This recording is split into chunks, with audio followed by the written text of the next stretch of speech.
गोभिर विप्रश्च वेदश्च सती भी सत्यवादी भी अलुब्धैर दानशील सत्य भी धारते भी। गाय, वेद, ब्राह्मण, सती, सत्यवादी, निर्लोभी और दानशील, 7 लोगों ने इस पृथ्वी को धारण कर रखा है। स्कंद पुराण का ये श्लोक 2 बार आया है। इतना महत्वपूर्ण है कि इसको 2 बार कहा है। और इन 7 में से किसी को भी मिटाने का प्रयास जिस सत्ता ने, जिस सरकार ने, जिस संस्था ने किया, वो मानवद्रोही है।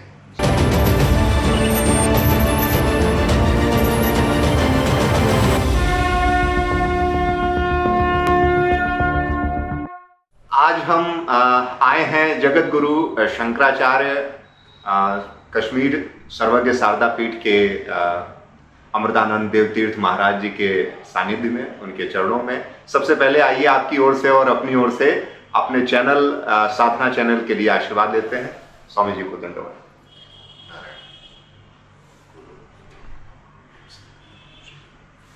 तो स्वामी जी को हमने अपना चैनल दिखाया और बताया कि भाई सनातन के प्रचार के लिए, सनातन के उद्धार के लिए लोग जुड़े इससे और सनातन धर्म को जाने, अपने निज धर्म को जाने।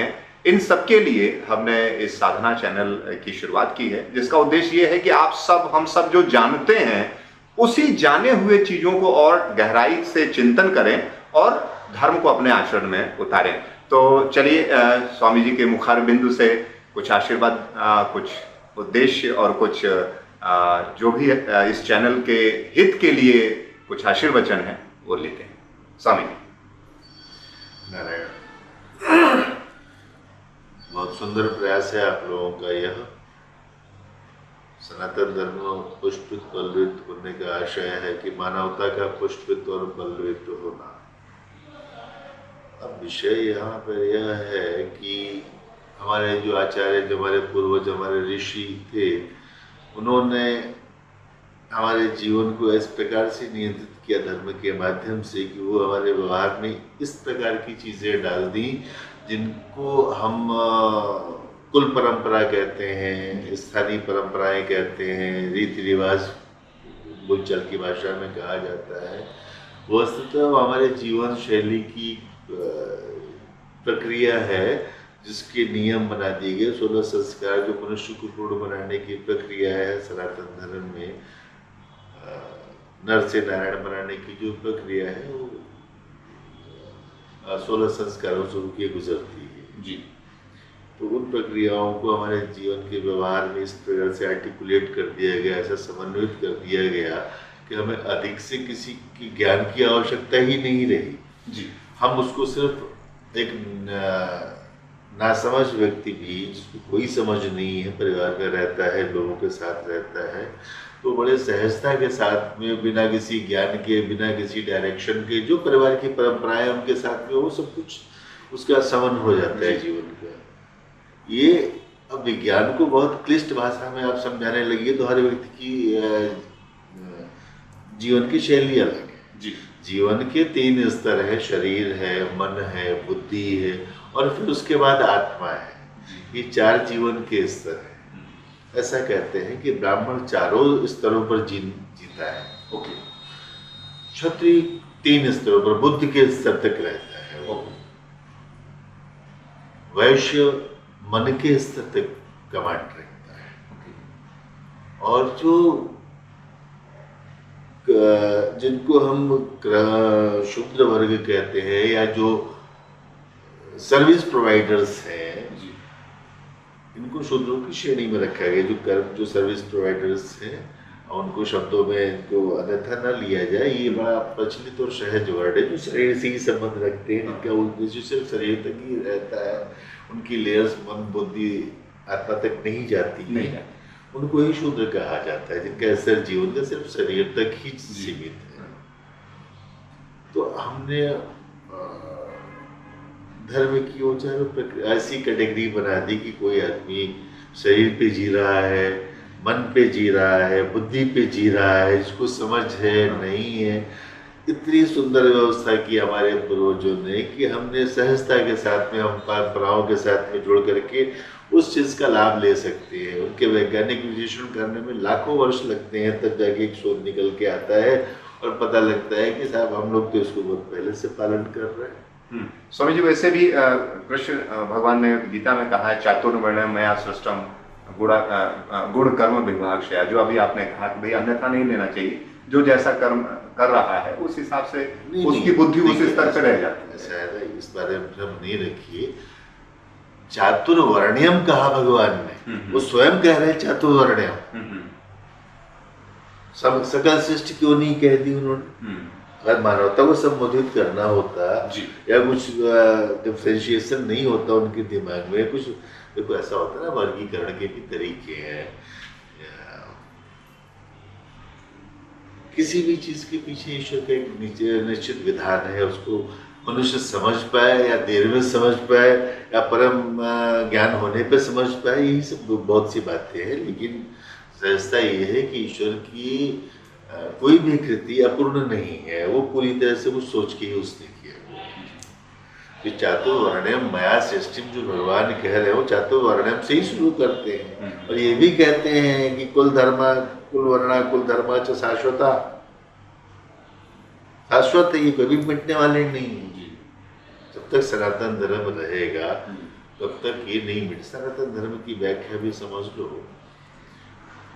हमारे स्कंद पुराण में एक श्लोक आता है, उसमें कहा गया है कि गोभिर विप्रैश्च वेदश्च सती भी सत्यवादी भी अलुब्धैर दानशीलश्च सत्य भी धारते मही।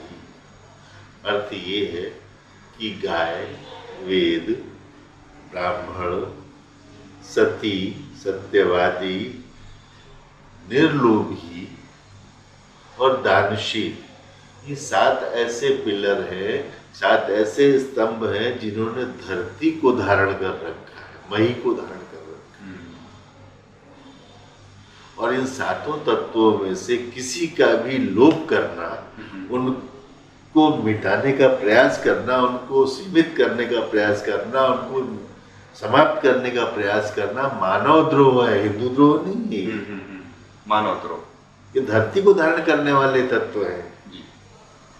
गाय को मिटाना मतलब मानवता की हत्या कर रहे हो आप, वेद को मिटाना मतलब मानवता की हत्या हो रही है, ब्राह्मण को मिटाना मतलब मानवता की हत्या हो रही है।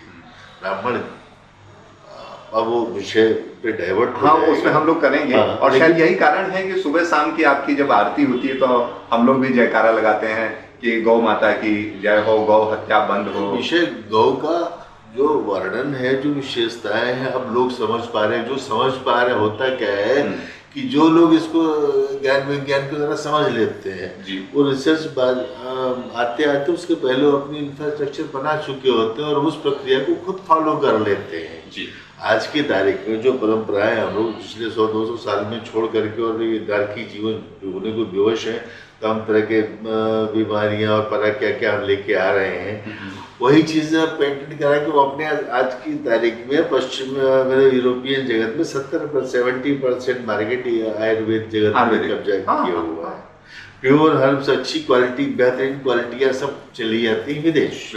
आपके पास वो मिलता है जो यहाँ डस्ट बचता है या जो उत्तम क्वालिटी नहीं होती। प्रायः की बात मैं कर रहा हूँ, मैं बहुत जो रिप्यूटेड कंपनियां हैं, जो प्रामाणिक लोग हैं, मैं उनके बारे में नहीं कह रहा हूँ, लेकिन एक सामान्यतः ऐसा होता है ना कि आयुर्वेद के नाम पे आदमी को बड़ा कंफ्यूज कर दिया गया। उसकी प्रकृति क्या है? क्योंकि एक बात ध्यान रखिए, देशज रोग देशज औषधियाँ एक आयुर्वेद का सिद्धांत है। आदमी जिस जलवायु में, जिस भूमि पर रहता है, उसके 50-60 किलोमीटर के सराउंडिंग्स की वनस्पतियाँ, वहीं पैदा होने वाली चीजें ही खाएंगे तो आप स्वस्थ रहेंगे। बिल्कुल सही बात। आप यहाँ बैठ के और अमेरिका की चीज खाएंगे, वहाँ की क्लाइमेट से यहाँ की क्लाइमेट बहुत उतर तो डिफरेंट। हमने जो भी जीवन शैली बनाई है हमारी, उसको दकियानूसी या परंपरागत ज्ञान या रूढ़िवादिता, ऑर्थोडॉक्स कह के उसका उपास अपने साथ खिलवाड़ न करें, अपने ऊपर कृपा करें। ये आप जो कर रहे हैं, आप अपना उपहास कर रहे हैं, उसका नहीं कर रहे हैं।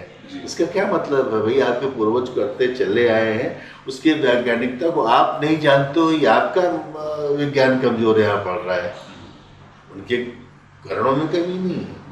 आपका कोई भी कृत्य ऐसा नहीं है सनातन धर्म का जो धर्म के 10 लक्षण जो मनुस्मृति में बताए गए हैं, धृति, क्षमा, दमो, अस्तेयो, शौचम, इंद्रिय निग्रह, धी, विद्या, सत्यम, अक्रोधो, दशकम धर्म लक्षण। ये जो भी आपके रिचुअल्स है, 10 चीजों को विकसित करते हैं। आज की सबसे बड़ी समस्या जो हो गई है वो ये हो गई है कि न्यूक्लियस फैमिलियां हो गई हैं। संयुक्त परिवार के वातावरण न रहने से परंपराएं टूट गई हैं। कुल परंपराएं नहीं रही। हर कुल की, हर परिवारों की कुछ मर्यादाएं होती थी, परंपराएं होती थी, कुल देवता होते थे, कुल देवी होते थे, कुल गुरु होते थे। वो सबका विलोप हो चुका है। हमने पश्चिम की नकल कर ली क्योंकि वो तो पहले ही से खाना बदोश लोग थे। तो 200 यहाँ से लूट करके लेकर के गए, उसी को पा करके वो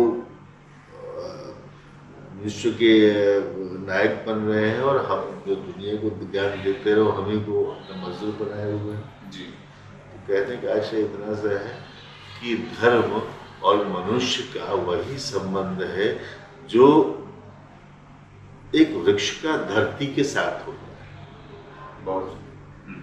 यदि उस वृक्ष को कोई ये समझा दे कि देखो भाई, ये तो धरती को पकड़ रखा है, तुम्हें बांध रखा है, तुम्हें जकड़ रखा है, नहीं तो तुम पता नहीं कहाँ आसमान में पहुंच जाते यार। तुम तो इतने स्मार्ट, इतने बड़े हो, इतने तंदुरुस्त हो, क्या फूल हैं, क्या फल हैं, क्या शाखाएं हैं। तो सोचेगा, सोचने के बाद उसके दिमाग में आएगा कि भाई ये तो सही कह रहा है। आधार कहोगे उसको तो सही हो सकता है, धरती से छूट जाते हैं। कसमस आएगा, छूटने की कोशिश करेगा, हवाओं की तरफ से जोर लगवाएगा, लेकिन धरती छोड़ेगी नहीं। कहीं गलती से उसने सब लोगों ने हवा समझा दिया, अरे ठीक छोड़ इसको, धरती को यार, चल तू जो आकाश में नहीं चलते, मेरी ताकत देखी कितनी। हवाओं से जोर लगा के वो धरती से छूट जाए। तो छूटते ही वो क्या हो जाता है? धराशायी हो जाएगा, उसी जमीन पे गिर जाएगा। उसी गिरने के बाद जब तक जमीन में खींची हुई रसधार है, 2 दिन, 4 दिन, 10 दिन, 1 महीना, 15 दिन, तब तक वो वृक्ष हरा रहेगा। उसके बाद वो जीवंतता समाप्त हो जाएगी, सूख जाएगा, सूख के वो काष्ठ बन जाएगा, काष्ठ बन के बाजार में जाके और कट के डिफरेंट तरह के फर्नीचर बन के घरों में जाएगा। उसकी जीवनता समाप्त हुई। जो उसकी उपादेयता थी, उपयोगिता थी प्रकृति के लिए, मनुष्य के लिए, जीव जंतुओं के लिए, वो सब खत्म कर दी। वो सिर्फ एक उपयोग के लिए रह गया, फर्नीचर जी। और जो सेम उदाहरण ये है कि जो लोग अपनी जड़ से, अपनी परंपराओं से, अपने धर्म से कट जाते हैं, उनका वही हाल होता है जो उस वृक्ष का होता है। भाई पीढ़ियों से जो आपके पास संस्कार चले आए हैं, तो थोड़े दिन तो प्रोटेक्ट करेंगे आपको, आप दिखोगे कि आप ठीक चल रहे हो। लेकिन कब तक? जब तक वो रस बचा हुआ है, 1 पीढ़ी, 2 पीढ़ी, फिर तो आप फर्नीचर में, जैसे यूरोपियन संस्कृति क्या है, वो जीवंतता हटा करके, वो मौलिक रूट से हटा करके थोड़े टाइम के लिए एक कृत्रिम जीवन जीते। उसी को, उनकी सोच बहुत सीमित है। बहुत वो लोग देहात्मवादी हैं, देह को ही आत्मा समझते हैं। उससे आगे पीछे उनकी न सोच है, न फिलॉसफी, न दर्शन जी। और हम उनका अंधानुकरण कर रहे हैं। और हम अंधानुकरण नहीं कर रहे हैं। हमारा दुर्भाग्य ये है कि स्वतंत्रता के पहले जिन विदेशियों को भगाने के लिए हम लड़ रहे थे जी, स्वतंत्रता के बाद उसी उपनिवेशवाद को हमने आधुनिकता मान लिया। आधुनिकता माने, बहुत बढ़िया, सही कहा। जिस चीज के लिए हमारे पूर्वजों ने संघर्ष किया, जिससे लड़ाई लड़के हम फ्री हुए, उसी उपनिवेशवाद को, उसी उपनिवेशवाद से छूटने के लिए लड़े, और उसी उपनिवेशवाद को हमने आधुनिक कह के अंगीकार कर लिया, नाम बदल दिया। जी। तो भूल हमसे यहाँ हुई, और इस प्रकार से हम भटक करके बहुत दूर निकल आए। अभी भी दूर नहीं निकले हैं, अभी भी रास्ता है। वापस लौट के माँ की उंगली पकड़ लो या प्रकृति के साथ मिल जाओ। हमारे जो धार्मिक रूप परंपराएं हैं उनको बड़े देखो। धर्म का पहला लक्षण नियम क्या है? हम प्रमाण वेद को मानते हैं, शास्त्रों को मानते हैं, जी, स्मृतियों को मानते हैं, जी, उनकी निंदा करने नहीं बैठते, क्योंकि जो ऋषियों ने लिखा है, जो ज्ञान दिया है, वो भावुकता में, लोलुपता में, लोभ, भय, वश, ईर्ष्यावश इसलिए नहीं दिया है। उन्होंने मानव मात्र के लिए दिया। देखो होता क्या है कि यदि कोई व्यक्ति बिजली बना रहा है तो उसकी टेक्निक्स मालूम है। कोई सामान्य व्यक्ति कैसे कह सकता है कि इसको स्पर्श करो नहीं करो? भाई विधि निषेध वही बनाता है जो उसका वैज्ञानिक है। जी, उसको पता है कि आपको ये हितकर क्या है, हितकर क्या है, तो नियम रूप वो बनाएगा। बिल्कुल। और आप उसको अलग से व्याख्यायित करने लगे, अलग अलग, बिना तर्क को समझे, बिना बात को समझे। ये बहुत थोथा और गंदा तर्क है कि सबके खून लाल है। भाई कुत्ते का भी लाल है, गधे का भी लाल है, मनुष्य का ही लाल थोड़ी। हाँ, सबके अलग अलग धर्म भी हैं, मतलब ये उसने मूर्खता भरी बातें हैं। जी, इस तरह के तुरंत बच्चों को देकर के ये जो मूढ़मती लोगों को करने का प्रयास किया जाता है, धर्म की बड़ी सूक्ष्म गति है। अभी आपको ज्ञान होगा कि 2017 या 18 का जो नोबेल प्राइज मिला, वो जिन वैज्ञानिक को मिला, मैं उनसे मिला जी, काठमांडू में गया था, उनको सम्मानित किया गया था उसमें। तो उनकी रिसर्च ये थी कि वर्ष में रैंडम अगर 24 दिनों तो कोई व्यक्ति 8 से 10 घंटे का उपवास रख ले जी, तो उसको कैंसर नहीं होता। ऑटोफेजी के द्वारा आप जितने बॉडी के हानिकारक सेल्स हैं बॉडी खुद ही खा जाती है। अच्छा, तो अच्छा रिसर्च थी और बड़ा नोबेल प्राइज लायक थी भी। जी, मानव कल्याण। तो हाँ, तो जब मैंने विषय को कंक्लूड किया तो मैंने उनसे कहा कि देखो, आज आप इतने लंबे समय के बाद, हजारों वर्षों के बाद रिसर्च करके आप ये बता रहे हैं कि ये ऐसा ऐसा होता है। भारत में कोई इस विज्ञान को नहीं जाना। पुराणों में, शास्त्रों में लिखा है एकादशी को अन्न खाना पाप लगता है। अन्न खाना मतलब पाप खाना, पाप खाना। तो हमारे यहाँ तो हमें तो ध्यान है कि हमारी कितनी पीढ़ियों से, मैं तो जब से देखकर मैं खुद जो है एकादशी रहता हूँ, उनको तो फिर नियम है, लेकिन हमारे परिवार में सब रहते हैं, सभी रहते हैं। और प्रायः मैंने देखा है कि एकादशी लोग बड़े कट्टरता से रहते हैं। हाँ हाँ, सनातन धर्म में एकादशी का महत्व है।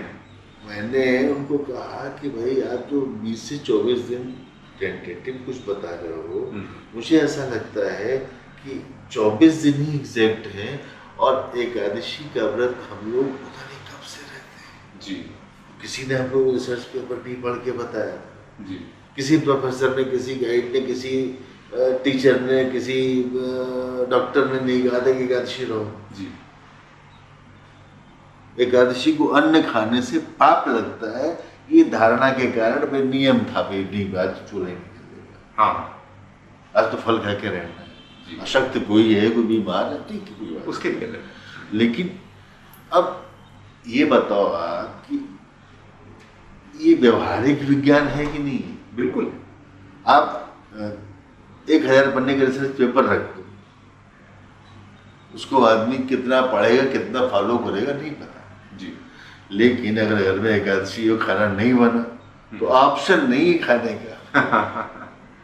फिर तो आप मार्केट से आजकल तो ऑनलाइन सब कुछ ऑनलाइन का चक्कर है। लेकिन स्ट्रिक्टली देखो, व्रत का मतलब ये, अच्छा उसमें भी ये कहते हैं कि 8 से 10 घंटे।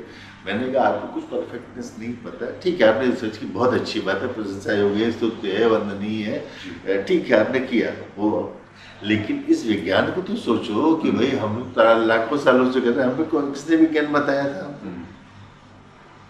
और हम, आप जब आप एक ऋषि पे जाओगे तो आप ये भी कहोगे कि एकादशी को ही व्रत करना चाहिए, क्योंकि आप अभी एक्यूरेट नहीं हो जी, और हमने बहुत पहले से प्रमाणिकों की हमारी परंपरा ऐसी है ना, 8 जो हमारी परंपरा, हम लोग अपने ब्रह्म से अपनी उत्पत्ति मानते, ब्रह्मा जी से। जी। तो हमारी परंपरा इस धरती पर इस समय, इस कल्प में 1,97,49,49,123वां वर्षीय चल रहा है। इतनी पुरानी परंपरा को कोई फूंक मार के उड़ा देगा?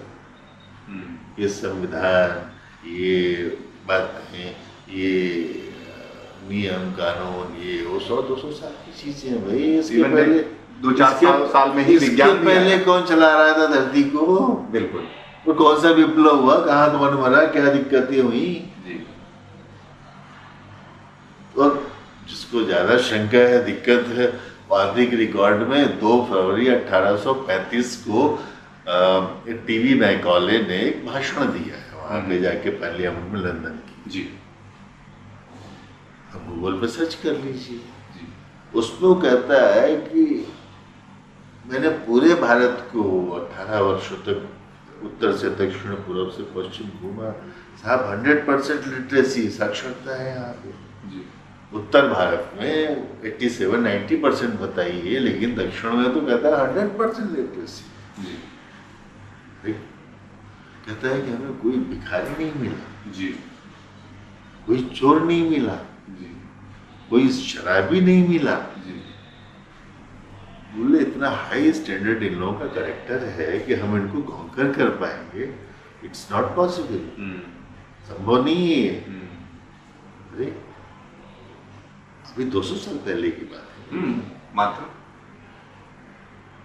फिर उसके सूत्र दिए हैं, वो एक लंबा विषय है जी, उस पर भी हम चर्चा करेंगे। हाँ। जिसके कारण इंडियन एजुकेशन एक्ट बना। जी जी, अपनी अगली कड़ी में हम उसकी चर्चा करेंगे। हाँ, तो विषय ये है, मैंने संक्षेप में ये बता दिया कि धरती और धर्म का, धरती और वृक्ष का जो संबंध है, मनुष्य और धर्म का वही संबंध है। जी।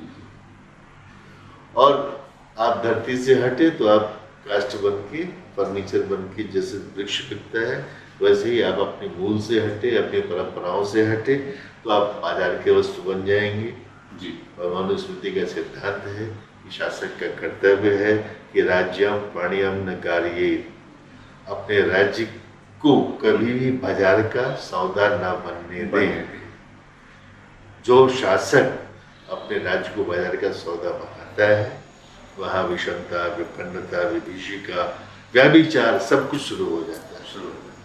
वो शासक के वश में नहीं रहता। इसलिए स्मृतियाँ आपके लिए, अब आप एक बात बताओ कि अंग्रेजों ने जब कानून बनाया तो बेस किसको बनाया? हमारे यहाँ लॉ किसका चलता था? मनुस्मृति का। मनुस्मृति को ही उसने रिसर्च करके उन लोगों ने उसी के जो मेन पॉइंट्स थे उसी के हिसाब से अपने वो बनाए, रूल्स बनाए, भारत को कैसे रूल करना है। तो वेदों का ज्ञान भी किसने दिया? तो ब्राह्मणों ने दिया। भाई कहा गया ना, अपात्र को ज्ञान नहीं देना चाहिए, क्या उसका नियम है क्या नहीं है। अब जिस वेद को पीढ़ियों पीढ़ियों तक लोग नहीं समझ पाते, व्याख्या भाष्य उसके करते हैं, कराते हैं, समझते हैं, समझने में कितने भाष्य लिखे जाते हैं। उन वेदों की व्याख्या मैक्स मुलर जैसा मूर्खा कर रहा है। वो वेदों का चैप्टर दर, और वही हमारे भारत के इतिहास और हाँ, में चल रहा है। अब वो प्रामाणिक मान के उसे हम पढ़ रहे हैं, मान रहे हैं। हाँ। तो मानने वाले भी मूर्ख है और कहने वाला तो पहले से मूर्ख है।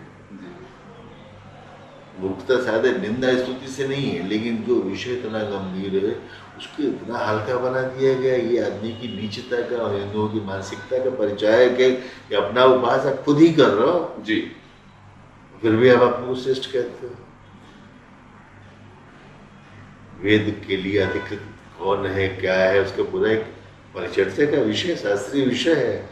और मैंने पुनः कहा कि मनमानी चीजें धर्म नहीं होती, शास्त्र और प्रमाण ही धर्म है। धर्म के 700 प्रमाण वही प्रमाण है जी। देखो शास्त्र के जो प्रमाण है, धर्म के पैरामीटर्स वही हैं। आपको कोई टेस्ट नहीं करना। और सबसे बड़ी बात ये है कि जो हमारी सहज साहित्य है, जो बहुत मौलिक मोटी बातें हैं ना, ये तो आपको बहुत सहज पुस्तकों में गीता प्रेस ने किसने किसने संस्थाओं ने छापी हुई है। जी। नित्य कर्म आपके क्या होने चाहिए जीवन के, आप बिसाइड्स आपकी कास्ट क्रीड कौन क्या है, वो इतने सार्वभौमिक इतने यूनिवर्सल है कि वो यहाँ बैठ के कोई करे कोई अमेरिका में करे, कोई दिक्कत नहीं है। हम तो प्रकृति के साथ समन्वय रखते हैं, हम तो सबके साथ समन्वय रखते हैं जी। क्योंकि यही एक धर्म है जो सर्वे भवन्तु सुखिनः सर्वे सन्तु निरामयाः सर्वे भद्राणि पश्यन्ति मा कश्चित् दुर्भाग्यं भवेत्। उसमें सर्वे में कहीं कोई डिवीजन नहीं है कि फलाने या फलाने या किसी पर्टिकुलर को संबोधित नहीं किए गए जी। तो धर्म की दृष्टि पा करके भी संकुल, देखो विस्तार ही धर्म है, संकुचन ही अधर्म। जितने आप सेंट्रलाइज होते जाओगे, सेल्फ सेंटर्ड होते जाओगे, उतने ही अधार्मिक होते जाओगे, इसमें कोई शक नहीं, चाहे आप कितने भी अच्छे प्रामाणिक व्यक्ति। लेकिन जितना विस्तार रखोगे उतना ही धार्मिक बनोगे, या आपकी भीषण हो जाएगी। इसलिए सुभाषतानी कहती है उदार चरितानाम वसुधैव कुटुंबकम्, पूरी पृथ्वी मतलब एक्सप्लोर होना। वो भी एक श्लोक अधूरा बोला है, वो पंचतंत्र अयम निजम परावेति गणनाम लघुचेतसाम, अयम निजम परोवेति गणना लघुचेतसाम उदार चरितानाम। मेरा तेरा ही छोटे मन के लोगों की बातें हैं, उदार चरित्र वालों के लिए तो पूरी पृथ्वी ही वसुधा ही अपना परिवार है। आपने वही कहा, धर्म की जैसे एक्सप्लोर होगा, हाँ, तो जैसे जैसे आपके विस्तार होगा वैसे वैसे उदारता बढ़ेगी, आपको दुनिया देखने को मिलेगी। आज की तारीख में लोग वर्चुअल लाइफ जी रहे हैं जी। जो मूल विषय है वो ये है कि एसी रूम और टीवी या कंप्यूटर के बाहर वर्चुअल लाइफ, मतलब रियल लाइफ से बहुत कम रास्ता रह गया है। आभासी दुनिया में बच्चे जी रहे हैं, सेंट्रलाइज हो गए हैं, उनको धर्म अधर्म का ज्ञान देने वाला गूगल रह गया, उसके अलावा कोई व्यवहारिक ज्ञान रह नहीं गया। और गूगल ज्ञान देगा तो गूगल ज्ञान पढ़ के काम थोड़ी कराएगा आपसे। एग्जैक्टली। गुरु जब ज्ञान देगा तो फॉलो भी करेगा और साथ में रख के देखेगा भी कर रहे हो कि नहीं कर रहे हो। एक बार 2 साल 3 साल करा के हमने डिसाइड कर लिया कि हाँ आप नहीं भटकेगा, उसके लाभ पता लग जाएंगे तो आप खुद करोगे, फिर उसके बाद भटकने की जरूरत नहीं। स्वानुशासित हो गए, सेल्फ डिसिप्लिन हो गए, तो उसके बाद आप करते रहोगे। तो ये जो देखो ऐसा है कि बाजारवाद की वृत्ति ने, बाजारवाद हमारे यहाँ नहीं था जी, हमने विश्व को परिवार माना, लेकिन आज की तारीख में पूरी दुनिया भारत को बाजार मानती है जी। तो हम परिवार मान के हमारे का क्या फायदा कि आपको और कोई बाजार मानता है तो जी। और हमारे शासक इतने सक्षम नहीं है कि हमारे उनकी दृष्टि को रोक पाए, हमको एक गुणवत्ता के रूप में। गुणवत्ता हमारी तभी बनेगी, भारत विश्व गुरु जब था तो यहाँ पे कौन से नियम और कौन से कानून चलते थे, कौन सी परंपराएं चलती थी, किन कारणों से भारत विश्व गुरु था जी। उस समय वर्ण व्यवस्था थी कि नहीं थी, थी कि नहीं थी? बिल्कुल थी। तो उस समय स्वर्ण काल था। स्वर्ण हमने विकास के नाम पे अपने ही प्रतिमान तोड़ के, अपना ही अपमान करके, अपना ही उपहास करके और हम प्रगतिशील बने हुए हैं। इससे बड़ा मूर्ख समाज कहाँ मिलेंगे? चिंतनीय कि हम खुद, वो कहते हैं ना जो तमस रजस सत्व, उस सत्व जो यथार्थ है वो दिखता है, जो रजस है वो मिक्स देखता है, यथार्थ अयथार्थ दोनों देखता है, और जो तमस है वो सर्वथा विपरीत ही देखता है, अयथार्थ ही देखता है। जिसमें तमस की प्रधानता है, जो सही बात है उसको छोड़ के कुछ और ही देख रहे हैं लोग जी। तो मैं समझता हूँ कि इस उन्माद से बाहर आने के लिए सबसे पहले एक स्वस्थ परंपरा आवश्यक है, सत्संग की। सत्संग मतलब मनोरंजन नहीं है जी। आपके पास एक जीवन की जिज्ञासा हो, कुछ प्रश्न हो, कुछ उसके व्यवहारिक पक्ष जाने जाए। जैसे हम लोग व्रत करते थे तो बहुत सारी चीज़ें आ चुकी हैं, बहुत सी चीज़ें उपलब्ध भी हैं, लेकिन अभी भी सारा ज्ञान सबके लिए नहीं है। जैसे हर चीज़ हर व्यक्ति के लिए नहीं होती, उसी प्रकार से आपकी प्रकृति के अनुसार आपकी साधना होती है। हमारे यहाँ जो पंचदेव उपासना है, पंचदेव में भी उनकी विभिन्न प्रकार है अलग अलग। तो जैसी आपकी वृत्ति है, जिस प्रकार का नेचर है, जितनी सामर्थ्य है, जितनी क्षमता है, जिस जीवन जी सकते हो, उस ढंग की व्यवस्थाएं हमारे यहाँ शास्त्रों ने दी हैं। तब आप जिसको लोग कर्मकांड और ये कह के करते, देखो भाई एक सीधी सी बात ये है कि आपको फल चाहिए शास्त्रों वाले। शास्त्र में लिखेंगे इसको पढ़ने से ऐसा होगा, तो हर आदमी इसीलिए पढ़ता है कि हमको ये फल मिलेगा। जब नहीं मिलता तो कहता है कि साहब सब झूठ लिखा, बकवास लिखा। अरे भाई आपने फल तो पढ़ लिया, उसके निषेध किया है, नियम किया, वो तो पढ़ा ही नहीं आपने। तो मीठा मीठा कब, कड़वा कड़वा तो। जब आपने विधि का पालन नहीं किया तो फल विधि को शास्त्र सम्मत कैसे मिलेगा? शास्त्र सम्मत कैसे मिलेगा? तो आप अपनी आस्था भी तोड़ रहे हो, दूसरे को भी तोड़ रहा है, तो करो नहीं उससे कर्म। भाई आपके लिए क्या उपाधि है, कितनी आवश्यकता है, कितनी योग्यता है, कितना भार आपका शरीर, आपकी क्षमता है सहन करने की, उसके अनुसार आपको मंत्र तंत्र व्यवस्थाएं उपाय बताए जाते हैं। आपकी अनुकूलता देख के, ये परीक्षण मशीन नहीं करती, ये मनुष्य करता है। वो सतत संपर्क में गुरुकुल की जो व्यवस्था हमारी थी तब भी वैज्ञानिक थी, आज भी और आगे भी करना व्यवस्था होगी अगर इस देश को बचाना है तो। क्योंकि जो 7 पिलर हमने बताए वही सनातन धर्म है, वही भारत है और वही विश्व गुरु। और उन 7 पिलरों को बचाने वाला यही देश था जी। वो 7 पिलर एक बार फिर हम दर्शकों को। गोभिर विप्रश्च वेदश्च सती भी सत्यवादी भी अलुब्धैर दानशील सत्य विधारते भी। गाय, वेद, ब्राह्मण, सती, सत्यवादी, निर्लोभी और दानशील, 7 लोगों ने इस पृथ्वी को धारण कर रखा है। स्कंद पुराण का ये श्लोक 2 बार आया है। इतना महत्वपूर्ण है कि इसको 2 बार कहा है। और इन 7 में से किसी को भी मिटाने का प्रयास जिस सत्ता ने, जिस सरकार ने, जिस संस्था ने किया, वो मानवद्रोही है। तो हमारे साधना के सभी दर्शकों को शंकराचार्य जी की ओर से और मैसेज मिला। आपके सभी आपके दर्शकों के लिए संदेश कि जो मैंने बताया उनको सुगमता से विचार करें। धरती और वृक्ष का जो संबंध है वही धर्म का और आपका है। आपकी कुल परंपरा, धर्म से बात भी कंफ्यूज होता है, आप उसको भ्रमित न हो।